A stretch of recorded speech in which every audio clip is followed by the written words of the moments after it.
You are listening to the Fly the W670 podcast. It's season 2. It's episode 67. Cubs, Splitsville in Cincy. Don't forget to listen, download, review, and most importantly, subscribe to the podcast. Follow us on the socials, Fly the W670 on Twitter, Instagram, and, of course, on Facebook. Email us at flythew670@gmail.com. Crawly, happy Labor Day. And, of course, you and I are laboring along with the Cubs after a wild 4-game series out in Cincinnati ahead of today's game at home against the Giants. Yeah, this was a rough one. I got to tell you, there was a lot of ups and downs, and after Saturday night's game, I was worried, shades of 2004, but the Cubs were able to kind of pull out the split, so that was big. Yeah, the split ended up being big. It was not easy, but let's get it going with game number 1, which was a fun one early Friday afternoon. Yeah, Jordan Wicks versus Graham Ashcraft, who's been one of the best pitchers for the Reds. Jordan Wicks got an early birthday gift from the Cubs offense, and even though Wicks wasn't as sharp as he was in his debut, he gave the Cubs another solid outing. 5 innings, he gave up 1 run on 5 hits with 3 walks and 3 Ks. Obviously, the walks need to come down, but for a young pitcher making his second major league start, he kept the Cubs in it, which is all you can ask, Dustin. Absolutely. He looked good enough. He kept him around. Nothing terrible, and the offense would help out big time. Yeah, it was Cody Bellinger and Ian Happ doing the heavy lifting against Graham Ashcraft in the Reds bullpen. In the top of the 4th, Bellinger hit a solo home run to make it 1-0. The Reds came back in the bottom of the inning. Nick Senzel singled, Wicks walked Tyler Stevenson, and Novelli Marte singled to tie the game. But the Cubs retook the lead in the bottom of the 6th when Nico Horner singled. Ian Happ doubled to put runners on 2nd and 3rd. And then, Dustin, you explain this to me, because you got runners at 2nd and 3rd, and they decide to pitch to Cody Bellinger, who hits a single to put the Cubs back up 3-1. I mean, you have Dansby Swanson hitting behind him. What are they thinking? Yeah, I don't know. First base is open. Cody Bellinger's already hit a home run off of you, and they shouldn't have even tried to pitch around him. I heard Ron on the radio saying you just give him first base at this point. Yes. He's the only guy in the lineup that can beat you, and bam, he beat you. Right. Seiya Suzuki would home run in the 8th, and Ian Happ would hit a 2-run homer in the 9th. The Cubs would win this one 6-2. The Cubs offense scored 6 runs on 10 hits. Happ 2 for 3 with 2 RBI, and Cody Bellinger going 2 for 5 with 3 RBIs. I'm just glad that it was another team that just decided to pitch against the best hitter, instead of the Cubs. Yeah, it's crazy. And Ian Happ continuing to own the Reds, especially out in Cincinnati. So you feel pretty good. The Cubs are up 1-0. Look pretty easy. They're using the long ball. Then we get to the nightcap. Game number 2, and this was interesting because we didn't know who was going to start this one. Yep, and so you had Jose Cuas going in the opener role versus Lyon Richardson from AAA. Cuas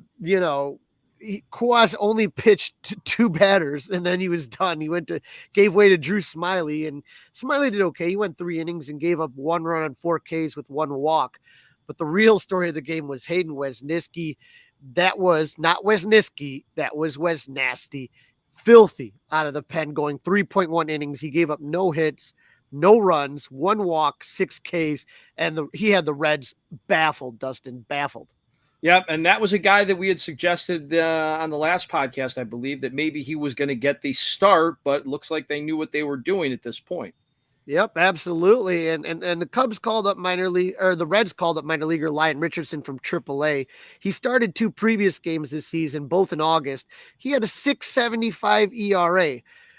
Dustin, Richardson walked the first 2 batters he faced. He struck out Ian Happ. He walked Bellinger to load the bases, and then struck out Swanson and Seiya to end the Cubs' threat.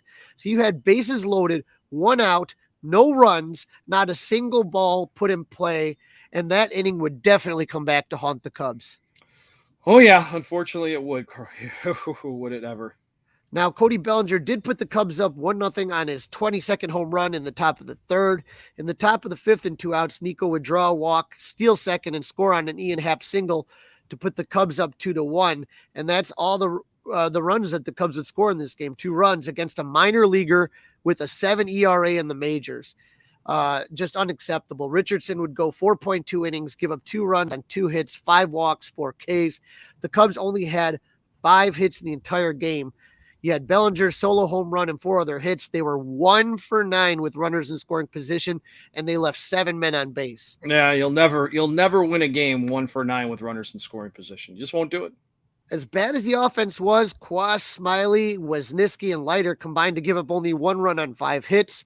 And then Adbert Alzolay came in to the game to try to finish it out in the 9th with 1 out. Former Cub, and we had him on the hot list, Dustin. We had him on the hot list. Nick Martini hit a solo home run to tie the game at 2. How dare he, the pride of Crystal Lake, do that against his former team? And then Christian Encarnacion Strand singled. He was lifted for pinch runner Stuart Fairchild.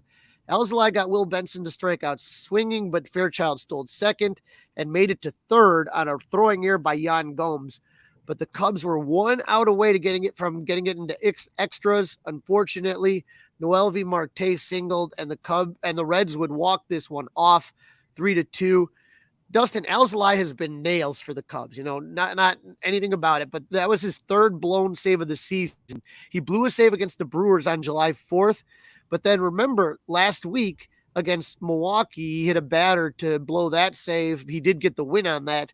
And then against the Reds. So you're starting to worry if he's starting to, hit a wall or run out of gas here. Right. Maybe hitting a wall, run out of gas, a good way to look at it. I still have faith in him. I still want them to continue to give him the ball, but yeah, you're getting a little nervous. No doubt about that.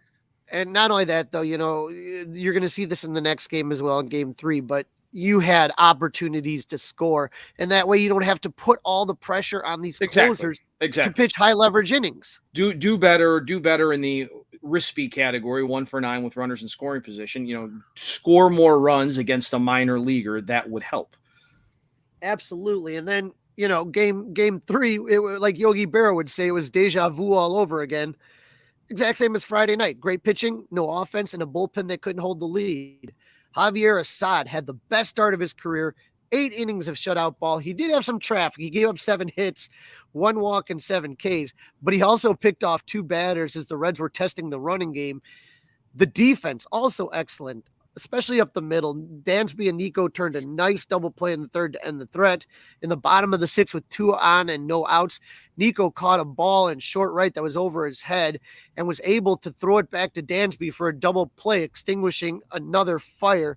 But offensively, the Cubs could not do anything against Andrew Abbott, who pitched 6 1/3 innings of 1-run ball. They didn't score until the 7th when Heimer Candelario hit a solo home run to make it 1-0 Cubs. But other than that home run, the Cubs had no extra bases. They were 0 for 4 with runners in scoring position. Cody Bellinger had a rough day on the bases. He was caught stealing and was picked off in the 1st. The Cubs only had 5 hits the entire game, Dustin. Yeah, and I thought that 1-0 was going to stand because Assad was, as you mentioned, just absolutely brilliant on Saturday night. Absolutely. His 8 innings and Candelario's home run, the Cubs took a 1-0 lead into the bottom of the 9th. This time, Ross handed the ball off to Mark Leiter Jr. to close it out. First batter he faced, Jake Fraley doubled. Harrison Bader was put in as a pinch runner. He steals 3rd. Leiter then walked TJ Friedel and Spencer Steer. He hit Spencer Steer with a pitch to load the bases, and it was up to Ellie De La Cruz. He singled to tie the game. Now, Nick Martini hit a short fly ball for the first out. Runners don't advance. And Leiter's night was done. And in came Jose Cuas with the bases loaded to face newly acquired Hunter Renfroe. We'll talk about that in a little bit. Renfroe hit a ball that Dansby Swanson made a great play. He threw to Nico for 1 out, and Nico threw it to first to try to complete the double play and get it into extras. But Renfroe was safe by an eyelash, and for the 2nd straight night, the Cubs would blow the lead in the 9th, and the Reds would walk it off. Yeah, and they acted like they had just won the division. I mean, the bat flip by Ella De La Cruz that ended up really not meaning anything other than tying the game was out of control. Yeah, and that was by an eyelash, and they were smart to review it, but the call was correctly made. Yep, and that's going to take us to game 4, Jamison Tyone versus Carson Spears. So the Cubs had 2 straight walk-off losses. The offense is MIA for the last 2 games, and now the Cubs had to rely on Jamison Tyone to salvage a split. How comfortable were you feeling? Yeah, not very good at all. Not very good as I was listening to this one, and it would start off not really great in the Cubs' way either. No, after scoring 3 runs in 18 innings, the offense finally decided to show up. In fact, they scored in the first inning on singles by Mike Tauchman, Ian Happ, and of course, Cody Bellinger. Let's pitch to him again. RBI single to put the Cubs up 1-0. Cincy answered in the bottom when Tyone gave a back-to-back jacks to TJ Friedel and Spencer Spear to make it 2-1 Cincy. Just absolutely deflating. And then the Cubs would retake the lead in the second when Amaya walked, Tauchman singled to put runners at the corners, Nico walked to load the bases, and Ian Happ with a sac fly to make it 3-2 Cubs. That lead would not last long because in the bottom of the inning, Will Benson was hit by a pitch and Tyler Stevenson homered. And, the third given up by Tyone in 2 innings, and the Reds were back up 4-3. Dustin. That's when I thought. I'm like, that's it. I mean, It's that's done, absolutely it. Tyone doesn't have it. 3 home runs. Cubs can't come back every other half inning. I thought it was really going downhill at that point. Yes, sir. And then the Cubs were down 4-3. Cody Bellinger hit a solo home run to tie the game. Why the Reds kept pitching to Bellinger, beyond me, but thank you very much. 3 home runs in 4 games. But Tyone did settle down, Dustin. He gave the Cubs some length. He went 5.2 innings. He gave up 7 hits, 3 home runs, 5 runs with 7 Ks and no walks. In the 6th inning with 1 out, he gave up a double to Christian Encarnacion Strand. He got Will Benson to strike out, and then Daniel Palencia came in. He was greeted with a single, and the Reds were back on top 5-4. Again, that was the 5th run right there. It was an inherited run. But the Cubs came back in the 7th. Nico Horner hit a 2-out double. Ian Happ drove him in to tie the game at 5. But the Cubs offense broke out in the 8th inning. They scored 7 runs, Dustin, then added 3 more in the 9th. And what was a close game for 7 innings turned into a blowout with the Cubs winning 15-7. That offense that was so bad for 2 games scored 15 runs on 18 hits. Tauchman had 4 hits and 3 RBIs. Horner 2 hits. Happ had 3 hits and 4 RBIs. Bellinger 2 hits and 3 RBIs. Even Swanson had 2 hits with 2 RBIs. Wow. Who knew he could hit? Yeah, Suzuki had 2 hits. Candelario had 1 hit and an RBI. Magical had 2 hits and 2 RBIs. Amaya was the only starter without a hit as the Cubs salvaged the finale. But Dustin, as fun as that game was, the series was rough with those 2 walkout losses in the 9th. And the Cubs offense cannot have this disappearing act happen. No, not at this time of the year. Nope. No. And the bullpen and many of the starters, you're talking Steele, Assad, Wicks. We're in uncharted territory with a lot of these guys with the number of pitches, the number of innings thrown. Same with the bullpen. Leiter was cut from the team before the season was started and re-signed. He has given you everything you could ask for and more. Alzolay, not the closer. We didn't know who the closer was going to be this year. These guys have stepped up and done a phenomenal job, but to keep putting them in high-pressure situations night after night is absolutely taxing, and you understand why they may be struggling lately. Yeah, it's understandable, but now that they've got themselves in this position, you don't want to accept that fact, but you are right. There's no doubt about it. They are taxed, and these are high leverage situations. This is the Fly the W670 podcast. It's episode 67 of season 2, Cubs, Splitsville in Cincy. And in this segment, Crawly interviews Alex Patt from Cubbies Crib to talk about the Cubs' recent offensive struggles. Joining me now on the Fly the W podcast, you read his work at Cubbies Crib, our good friend Alex Patt. Alex, how are you, buddy? Doing okay. Little bummed about the last few nights, but other than that, things are good. Yeah, it's been a great run, and I think that, you talked about recently the last couple games, the Cubs lost 2 heartbreakers in the 9th inning where they had the lead going in there, and everyone's like, oh, what's going with Leiter, the bum? What's going on with Alzolay? But, you wrote an article at cubbiescrib.com that kind of had me that I'm like, yes, Alex is on this. It's not, should the bullpen shut them down and do their job? Yes. But when you give the opposing team, when you have no margin for error for your bullpen, those things are going to happen. Yep. And yeah, so exactly. I'm looking at what you wrote. You wrote a really good article about several Chicago Cubs hitters looking to bust big slumps. When did you kind of get that feeling that, wait a second, there's a problem with the hitting, not the bullpen? Well, when you look at Friday night's game and you had the early opportunity to score, because the Reds pitcher, he had no command whatsoever of the strike zone. And coming up were some of your key guys, one of them being Dansby Swanson. And He took a called third strike right down the middle. And I feel like Dansby Swanson's slump has been kind of publicized more than everybody else's. But then you start to look and you say, okay, the offense has been kind of cold more than hot over the past few weeks. And then you start looking at the numbers and you realize, Mike Talkman's been slumping a bit, which, people have talked about that a little bit, but then you realize, man, Amaya is slumping, and you have Morel, who, outside that heroic home run against the White Sox, he's had his struggles too. And then it kind of clicks. You're like, half these guys that are getting semi-regular to regular time, including your biggest free agent signing, I mean, they're really in a pickle. And it's not like, oh, they're hitting, 240 over the past month. I mean, they're hitting below 200 over the past month, some of these guys. And you're not getting that same production. I mean, think about it. How many of these games have you looked at where like these RBIs, it's all from like Cody Bellinger? One man can't do it all. Right. I was talking to Mark Willard and he's from San Francisco. And I was looking, I said, Cubs have scored 15 RBIs in the last 7 days. 11 of them have come from Cody Bellinger and Ian Happ, who always destroys the Reds. Mm-hmm. But, you mentioned Dansby Swanson. Dansby Swanson is the big free agent signing that the Cubs made. And he's been known to be a streaky hitter. But Alex, right now at this time, you were talking about the numbers. What is Dansby slashing when you take a look at this recently in the last 25 games? So when you look at the numbers, and, we're going to go back here to like 25 games. Okay. I mean, that's a pretty good number. We're talking about a slash of 165, 252, 286.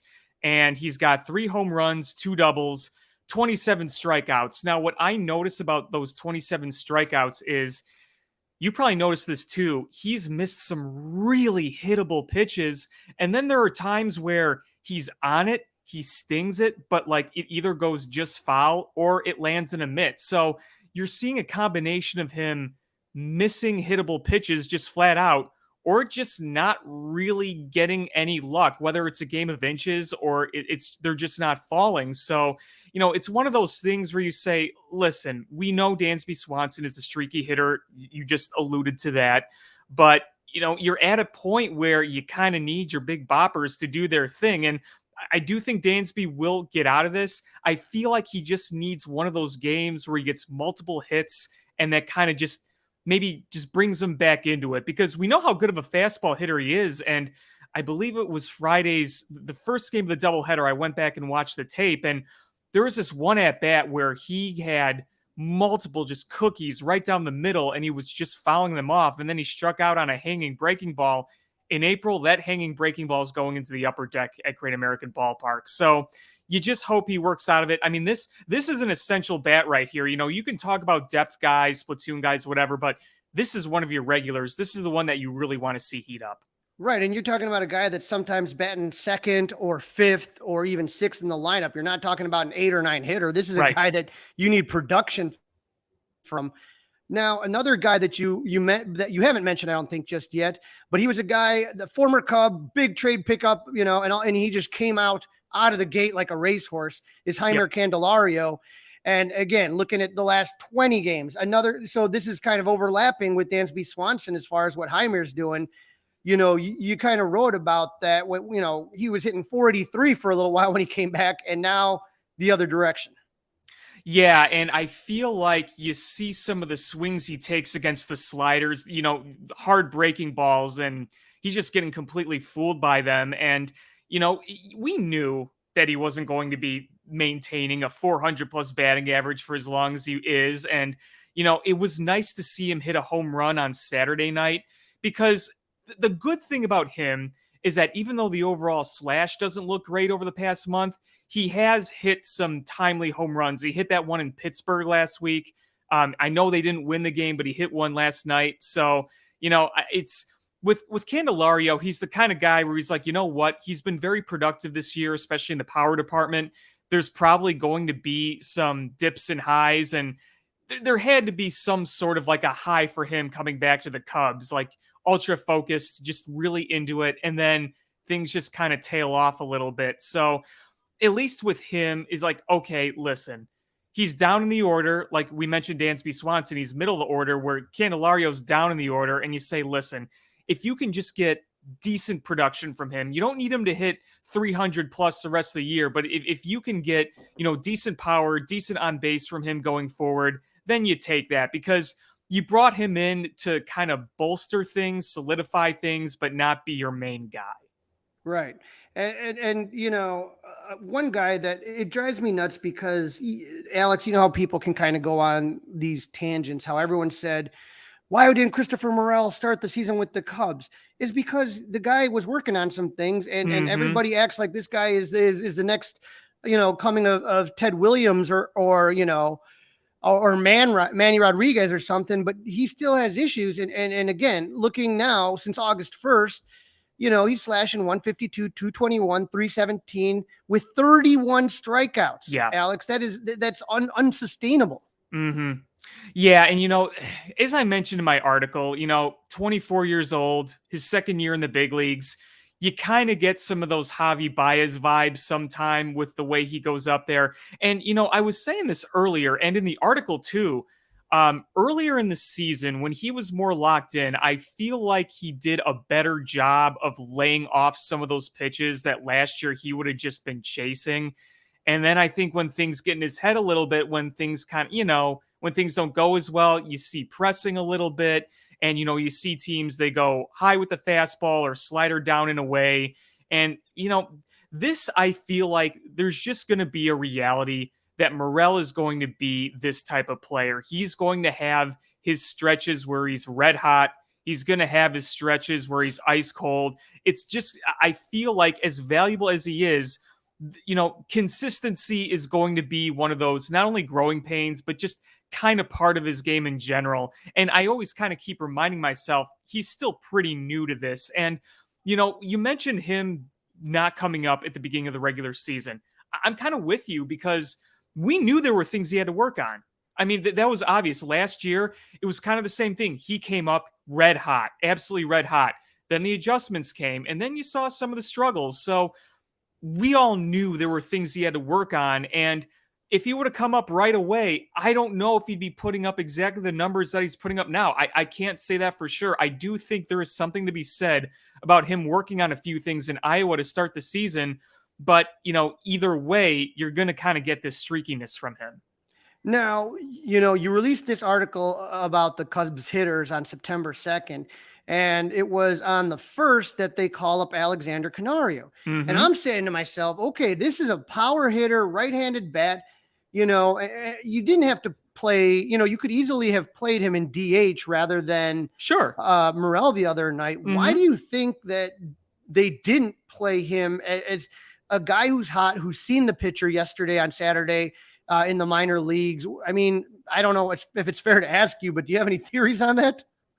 It's kind of head scratching. I understand not playing him every single game. I totally get that. There are certain matchups where you could say, okay, we want it this way, but you felt like the one time where you had a lefty on the mound, that was more than perfect for him to get a first taste of the big leagues. And hey, listen, you look at the history of Cubs debuts at Great American Ballpark. You remember Starlin Castro and Jorge Soler? They homered in their first at-bats there. If you want a good place to have an MLB debut as a hitter, Cincinnati is not a bad one to go to. I mean, it's a hitter's ballpark. The matchup was perfect. It didn't make sense to me that he didn't get a single start. Even if you just would have gotten the one. Okay. Again, I don't expect him to be every day, every at-bat. I mean, he didn't even get a chance on Saturday night to even pinch hit. There were opportunities outside of just starting. That one, I just don't agree with the front office's thinking, where you sit in the dugout and you sit in the clubhouse and you get the vibe. You know how you develop? By playing, by seeing pitching, by taking swings, getting actual game time experience. You can listen to all the rah-rah stuff all you want. You just got to play. And like I said, if you would have just started in one of these 4 games, okay, fine. The fact that you started in none of them, I just can't agree with that. It's a head scratching move. And then you talk about rah-rah. Cub fans everywhere were rah-rah for Mr. Mike Talkman. saving, clutch hits, saving, stealing home runs from the Cardinals. A guy that when he kind of came started to solidify how the order looked. But again, we're talking over the last 16, 20 games, 15, 20, 25 games, Tauchman has been hurting. Yeah. Yeah. And, I think with Tauchman, the way I see it is you've gotten more value out of him than I would have ever suspected going to this season. I mean, this was a guy that didn't even come out of spring training. I thought he should have, but still, he didn't come up until after opening day. And you think, okay, this is just kind of a depth guy. You think of guys you've had in the past, whether it was like Sergio Alcantara or even like Miles Mastrobuoni this year. You kind of saw it in a similar fashion, but he's proven more valuable than I could have imagined. And it felt like there was going to be an inevitable cool spot. I mean, this is a guy who in his career has bounced around and has served as a fourth, fifth outfielder. This was never an everyday guy. So I think playing him regularly when the iron was hot, strike when the iron was hot, was a good thing. But I do think there was a reality that you were going to hit a slumping point at some point. He gives you professional at-bats. His career OBP is like 338. It's pretty good.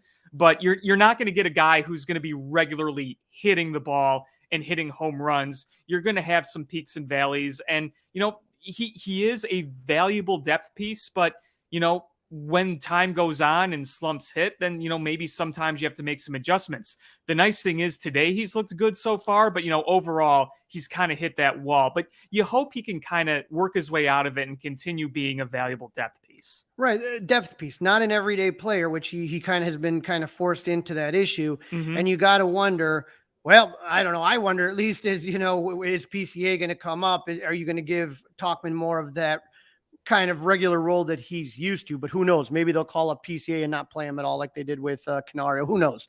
I'm just getting bitter now. One last guy, Alex, that you have on here is a guy that I was looking forward to seeing. And then you ended up seeing that he, when they cut Tucker Barnhart, you're like, okay, Miguel Amaya is going to get some of these at bats here. And like you wrote in the article, boom, rookie wall.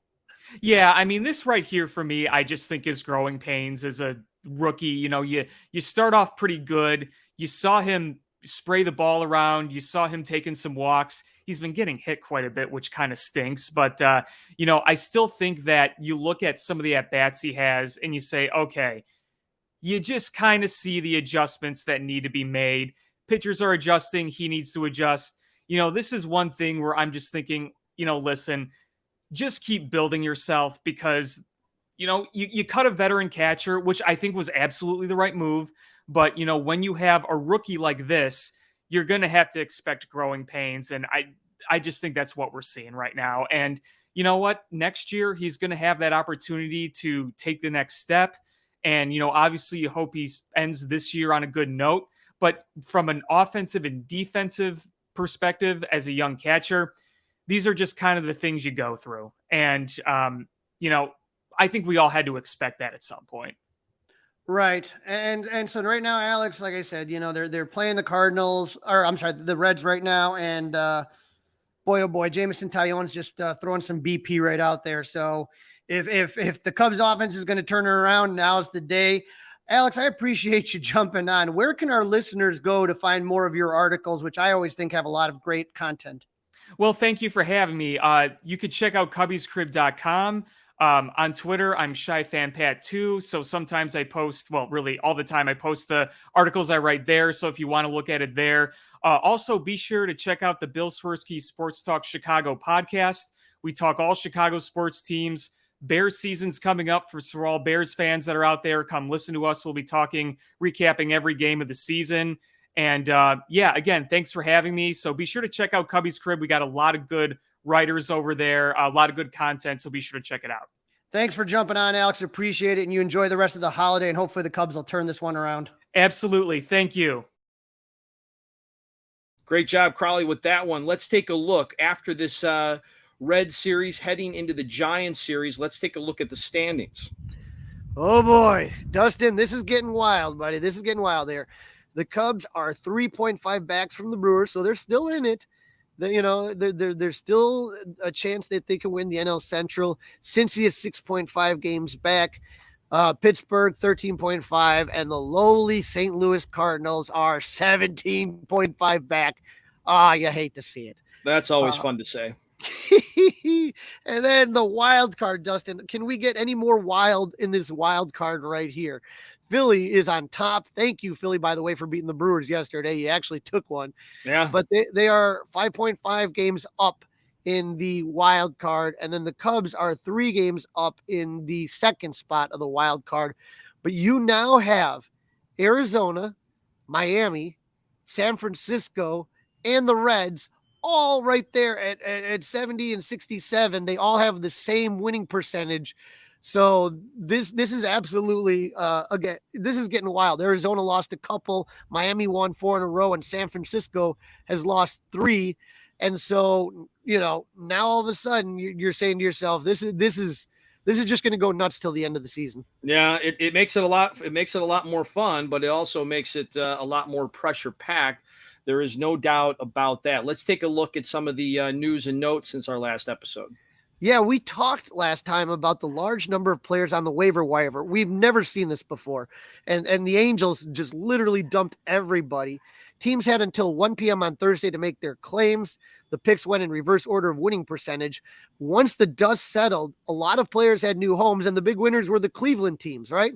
The Guardians took 3 of the best players on the waiver wire. They took starter Lucas Giolito, relievers Reynaldo Lopez, and Matt Moore.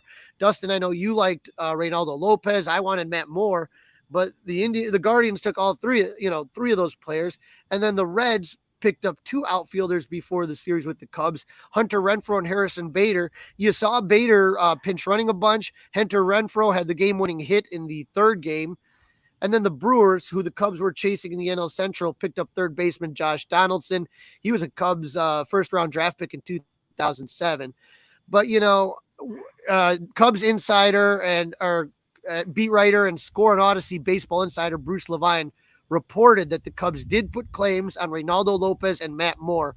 But, Dustin, I was listening to the Mully and Haw show. You can listen to it 5 to 9.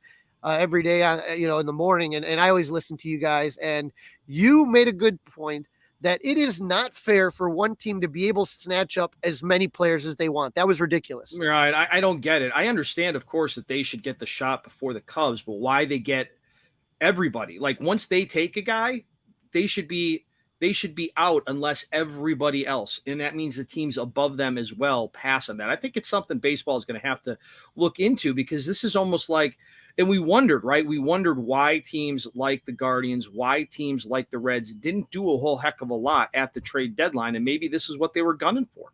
Yeah, it was a risky gamble, but it paid off for them. But absolutely, yeah, baseball is definitely going to have to look at this. Got to take a look at that. They got to make a change, because that isn't fair. That's messed up, and it's that defeats the purpose of the trade deadline. You know what I mean? But absolutely, it runs right around it. It's not in the spirit of what this is supposed to be. No.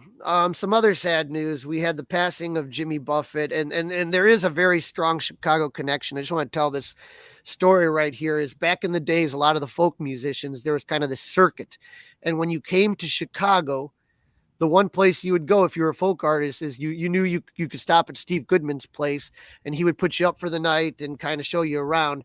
Steve Goodman, an absolute diehard Cub fan. So what he would do is that you would come in, these guys would come into town, and Jimmy Buffett was one of them, and he would stay at Steve Goodman's, and Goodman would take you to a Cubs game at 1:20, because there's all day games, and then you'd play your show at night. And so Steve Goodman, as everyone knows, he wrote one of the most funny Cubs songs ever. It's a dying Cub fan's last request, because he had leukemia and he knew he didn't have long. But in 1984, the Cubs asked him to write the iconic song, Go Cubs Go. And it was obviously a big hit when it came out for the Chicagoland area. And what ends up happening is that as the Cubs get close to winning the postseason, to getting into the postseason since the first time since 1945, the Cubs contact Goodman and say, we don't know anyone else who would be better to do the national anthem. And so they asked him, he said yes. And the Cubs, 8 days before the Cubs clinched, he succumbed to cancer. And what ends up happening is that the family and the Cubs asked Jimmy Buffett to sing the anthem in 1984, Game 1 of the National League Championship Series. And Jimmy came out with a heavy heart, lost his friend, and he dedicated the anthem. He said it before he sang. I dedicate this one to Steve Goodman, and just did a phenomenal rendition of the anthem. So kind of just a little story there. And then also you had Jimmy Buffett, who played the first concerts ever at Wrigley in 2005. And in tribute to Steve Goodman, he played part of the concert in the southern corner of the right field bleachers, where he used to sit with Goodman. He also played shows there in 2017 and 18, but he was a Cub fan. He loved following the Cubs. He'll be sorely missed. Yeah, that was some surprising news to wake up to over the weekend, that he was unfortunately no longer with us. Let's also talk about some of the roster moves, a little injury news to share with everybody. So, Dustin, I was absolutely over the moon on Thursday. Jesse Rogers breaks the news that the Cubs were calling up outfield prospect Alexander Canario and veteran righty Shane Green. Now, Green I was fine with, you know what I mean? But Alexander Canario, he was picked up along with Caleb Killian in the trade to San Francisco with Chris Bryant. This is a guy that had more home runs than Matt Mervis last season. He hits the ball hard, 400 and some feet home runs. And I was absolutely stoked to see him come into the Red Series. And guess what? David Ross had him sit on the bench. I don't understand. Again, you got a doubleheader. These guys have played a lot of games. Why wouldn't you give the guy a shot to see what you have there? Especially, like I said, I would have rested Seiya one night, and then on Friday night, and then on Saturday, right? You know, it's a lefty. He's faced Lyon Richardson in the minors. I don't understand it, Dustin. I don't know if it was Jed's decision. I don't know if it was Ross's decision, but whoever's decision it was, absolutely stupid. See what you got in this guy. You don't know if you're going to sign Cody Bellinger next year. Would all Cub fans love that? Yes. But you're talking about Scott Boras, and you're going to talk about a lot of money. So why wouldn't you give this kid a chance just to see what you got? Yeah, it doesn't make any sense to me. I'll be curious to see if Ross has any answers for that kind of thing, because we haven't seen him a lick yet, right? Nope. He did not have one at bat the entire series in Cincinnati. So think about that. If you're a power hitter, where else would be better to start than in Cincinnati? That's where you had the debuts of tons of guys. I remember Starlin Castro, home run, first at bat in Cincy. That's a hitter's park, man. What are you doing? Right. And then we got some good news, supposedly, maybe on Marcus Stroman coming. Yep. He's in Arizona right now. He threw a bullpen session, and you know, and so he's going to be throwing a bullpen session today. So that's the next step of his rehab from his rib injury. Don't count Marcus Stroman out. He's a guy that really takes care of his body, and he may be back. We'll see what happens. We'll see what happens. Piece of news to keep an eye on. Also, Michael Fulmer, looks like we could use him in the bullpen, and he could be back as soon as September the 8th. Yeah, he played a little bit of long toss in Cincy. The team checked on him, so he's progressing. And then on Sunday, 3 Cubs pitch in Iowa as far as the bullpen. Brandon Hughes, Dustin, back. Lefty. He went 1 inning and gave up no runs on 1 hit, 1 walk, and 1 K. Nick Birdie pitched a scoreless inning, gave up no hits and 1 K. And Ben Brown, you know, he wasn't with the Cubs this year, but he was somebody that people thought would be the one that came up, not Jordan Wicks. But he was injured, and so he threw 1 inning, gave up no runs, 1 hit, and 2 Ks. So just something to keep an eye on. Yep, lots of news, lots of notes to keep an eye on for sure. This is the Fly the W670 podcast. It's season 2. It's episode 67. Cubs, Splitsville in Cincy. And now Crawly interviews Mark Willard from 95.7 The Game, host of the Dillard and Dib show in San Fran, to help preview the Cubs-Giants series.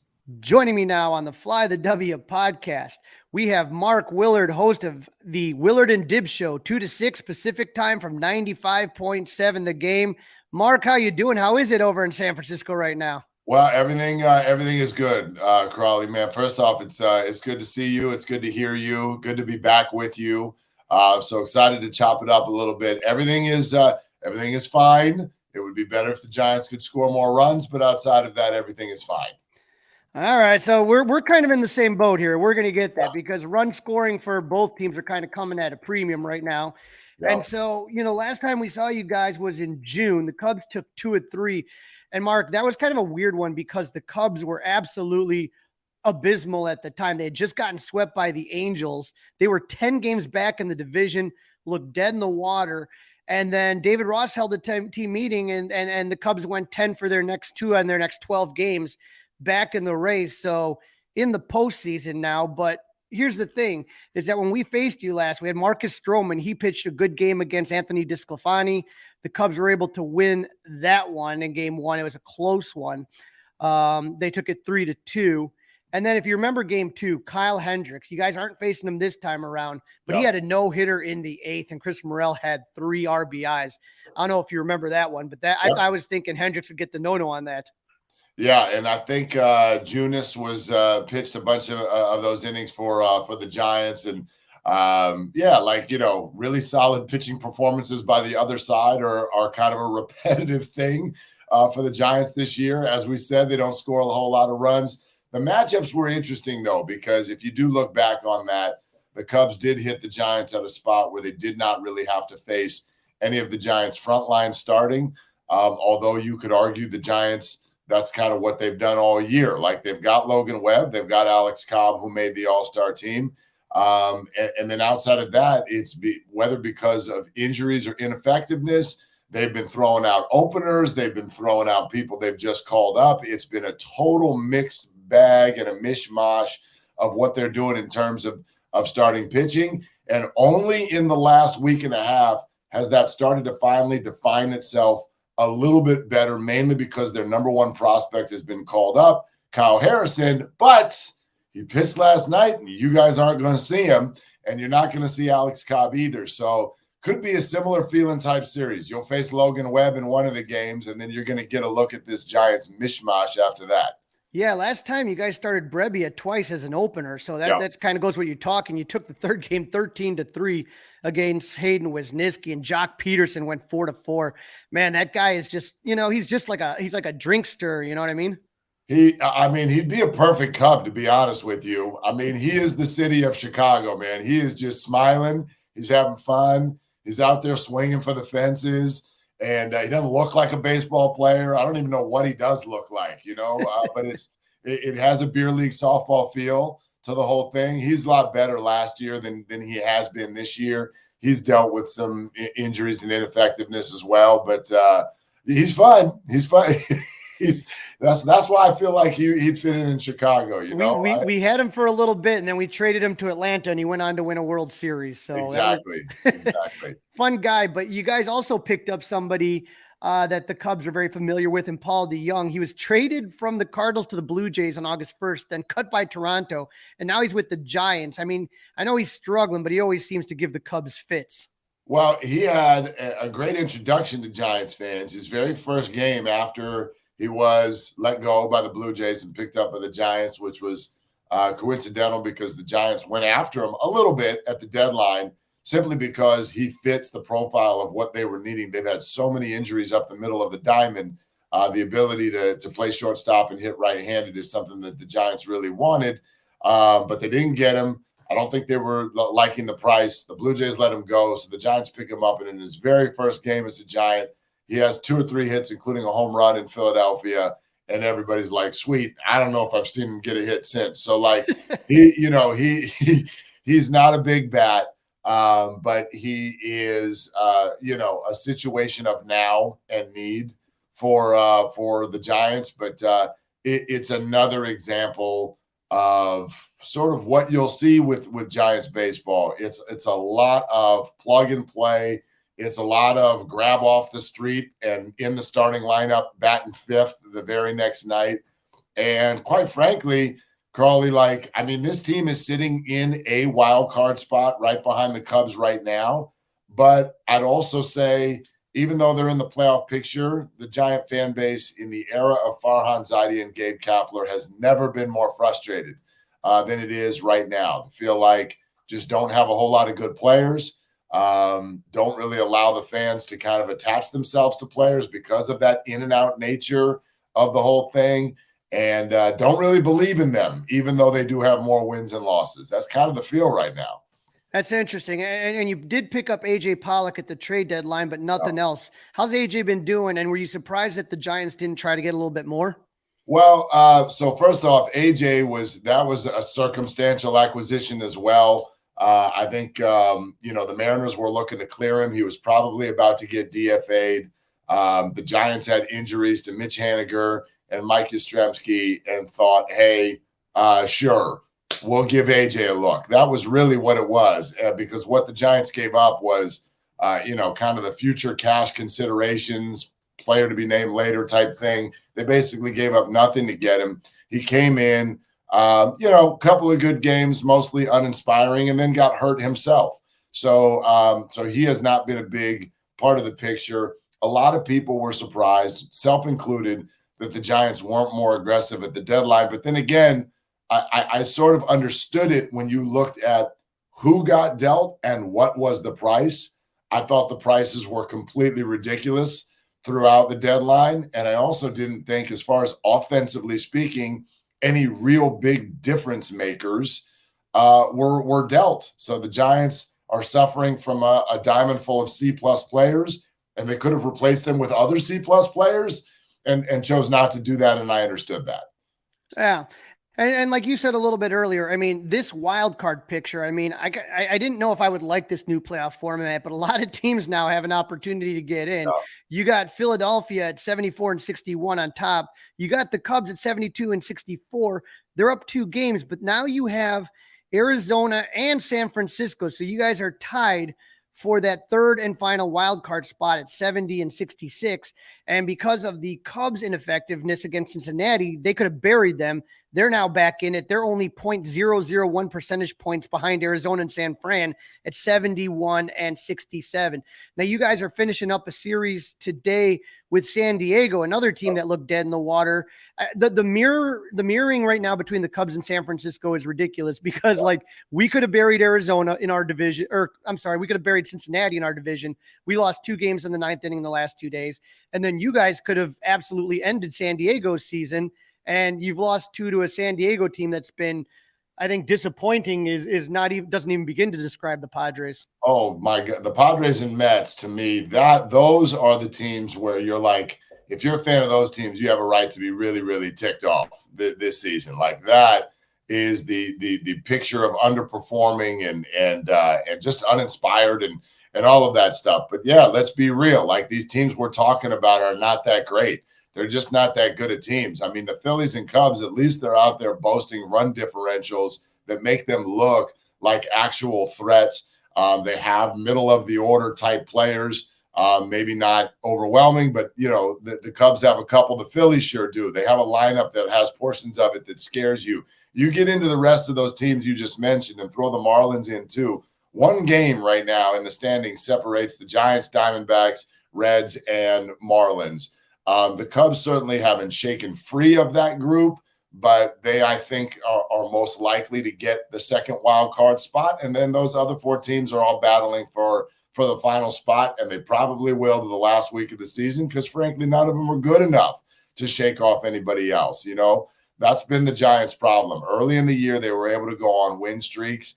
They've not been able to do that. Even when they get a couple things going, they've had a really tough stretch of the schedule where it was a lot of Braves and Phillies and then Braves again, and like just playing really, really hard teams at every turn. They've hung in there enough to not get swept in those series, but they just have not been able to piece anything together. And it's largely because of what we're talking about. You don't have 2 or 3 starting pitchers who can kind of reel off something in a row, and you don't have enough offensive talent to kind of win games where you get hot and win games by scoring 6 or 7 runs in a game. The Giants are trying to do it the same way every night, which is we're going to try to beat you 3-2. And to me, the pressure on the pitching staff is just overwhelming in a situation like that. And you're starting to see it as guys wear down as we get into September. And you're talking about the same thing with the Cubs. Again, they only scored they only scored 1 or 2 runs the last 2 games against Cincinnati, and then hand it to the bullpen. And again, they only have 1 run. They make a mistake, allowed the Reds to get back, and that's what's been killing us. But you gotta, I know, Mark, last year you came out to Chicago, you came out to Wrigley Field. We had a good time. We drank some Malort. But yes, we did. I was just looking at pictures last week I was with a lot of the buddies I had with me because we were out there for our fantasy draft, and we just did it again. We did it in Napa Valley. We just did it in wine country here in the Bay Area this year.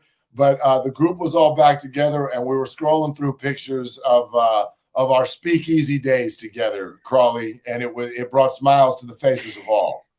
It was a great moment, but I wish you were coming up this time around here, but we got a pretty good, I think a pretty good matchup as far as when you take a look at the pitchers here. You guys are going to see a couple of our frontline pitchers, and to be honest, our pitching hasn't been the problem. Our starters have been really good lately. We've had a couple of young guys really come up and pitch very well. In the absence of Marcus Stroman and Drew Smiley demoted. But that first game, we had Justin Steele at 15-3, all-star for us. And we're going to be taking on Logan Webb, who's 9-11. Talk to us a little bit about Logan Webb. Well, Logan Webb is steady Eddie. Like his numbers are not going to really tell the story. He's struggled a little bit of late, with a couple outings that were against that Braves lineup. But Logan is, while he doesn't wow you when you just sit there and watch him, he does some really, really elite, fine-tuned stuff.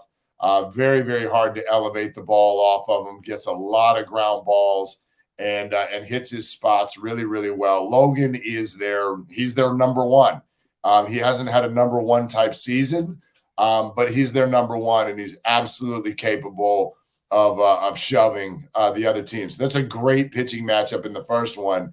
And then, as I said, you're not going to see anything that really stands out after that. You'll probably see Tristan Beck in one of the games, but he's sort of a starter light. In other words, they're never going to be in there for more than 4, maybe 5 innings tops. And then you're probably going to see an opener after that, which could be, and that opener, sometimes the Giants sort of split the difference with it. They've got guys who open like Ryan Walker and Scott Alexander out of the bullpen, or they've got another guy in Jacob Junis who's kind of like Tristan Beck, who will start and they'll go with him as long as he's rolling, but then it's kind of a quick hook. So you never really usually see them go more than 4 innings. So it's a grab bag. It's kind of frustrating to the fans. It does not intimidate the other team. Sometimes if it's going well, it prevents the other team from getting real comfortable in the box. But that's who you're going to see. And then out of the bullpen, you'll see guys who used to be starters hold down what's called a bulk innings role. And it's just something to watch. The guys do not like it, but the Giants feel like it works. So Sean Manaea, Alex Wood, these guys now pitch out of the bullpen. They were hired to be starters. They were ineffective. They go to the bullpen. And when the Ryan Walkers and Jacob Junises run out of gas in the 3rd or 4th inning, they bring them in to try to see if they can go 3 innings or so. And so that's the kind of the way they played. It was really effective for them for a while. It's starting to get a little bit more wobbly late in the season. Yeah, for game 2, you're going to be going up against Kyle Hendricks, who, again, just like you said, steady Eddie, one of those type of guys. He's going to give up maybe 2, maybe 3 runs, give you about 5 or 6 innings. But it's interesting. Mark, he calls his own game on the pitch com. So it's not the catcher. He's the one that's pressing the buttons that the catcher and the infielders are getting. And again, that game against San Francisco was his best start of the season, 8 innings of 1-hit ball. I don't know if he could do that again. Well, he probably can. He probably can, Crawly. Like, just put it. Here's a fun thing for Cubs fans. Do you feel like the Cubs have a hard time scoring runs? Do you feel like that they do? Last 2 games, yes. Okay, last 2 games, yes. But whatever frustrations you have with the Cubs scoring runs, they have scored 93 more runs this year than the Giants have. The Giants are it's almost a miracle that they're in the playoffs when you look at the number of runs that they score. They have not gotten to 600 runs yet this year. There are a handful of teams in the majors, in the National League, that have not scored 600 runs yet, but they are all of the worst teams, right? The Marlins are there too. They're in this a little bit, but the other teams that have not gotten to 600, the Pirates, the Mets, the Nationals, the Rockies, you get the idea. The Giants score at a level that is very, very poor, yet somehow they're able to pull out enough games to stay in this thing. Would you say it's a coaching thing, or what do you think it is? I don't think it's coaching. I mean, like a very simplistic answer is they don't have enough good hitters. I mean, they have tried to play a platoon system and not get locked into long-term deals, except for the very high-level talent, right? They famously went after Judge and Correa and did not get either one of them. They got Correa, but then let him go, and that's turned out to be a good thing, actually. But in the absence of that, it's been bringing up a lot of young talent. You'll see a lot of rookies that you did not see the first time around. The Giants have brought a lot of players up from the farm. So obviously, even if they're good, you're going to get inconsistent performances from them because a lot of them are 22 to 24 years old. And then you've got a lot of Jock Petersons and J.D. Davises. Wilmer Flores has been their best hitter by far, but by and large, these are guys that in a perfect world you would platoon. And even Michael Conforto, who's been at least somewhat of a middle of the order bat for them this year, but he's hurt and he's out right now. So it's just a lot of, as I called them, C+ level hitters, and it's hard to string things together when you're doing that in the lineup.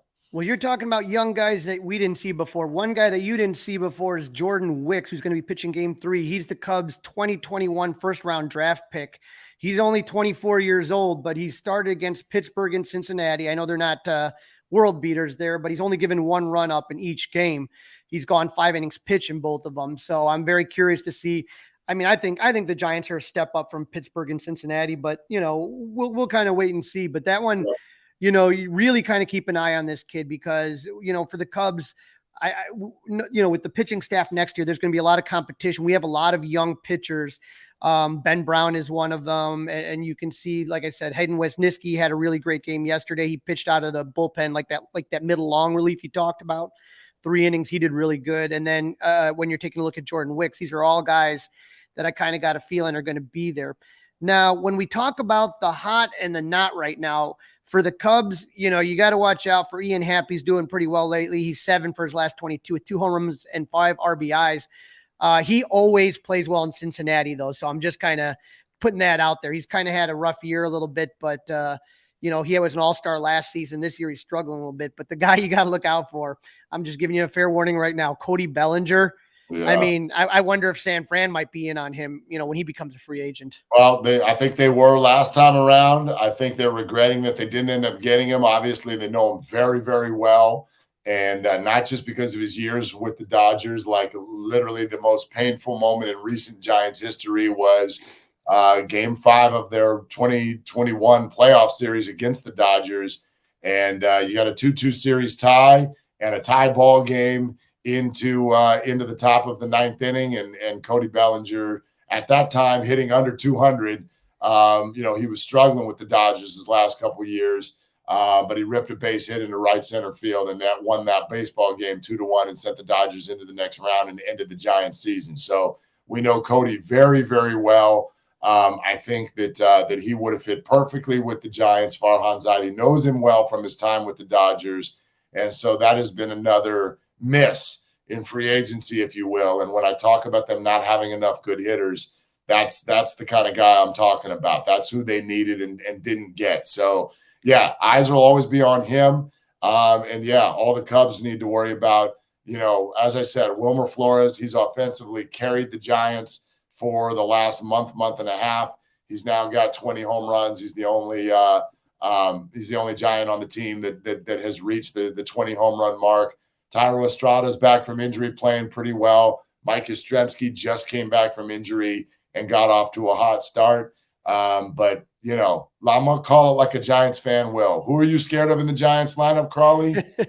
Nobody. Well, I'm going to give you this little factoid here for you, just to give some Giants fans a little, as far as how one-sided this offense has been.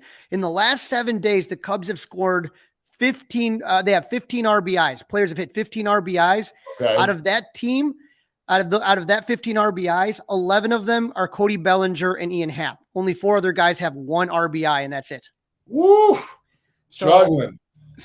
And it's been Cody Bellinger and Ian Happ right now, kind of just keeping the boat afloat.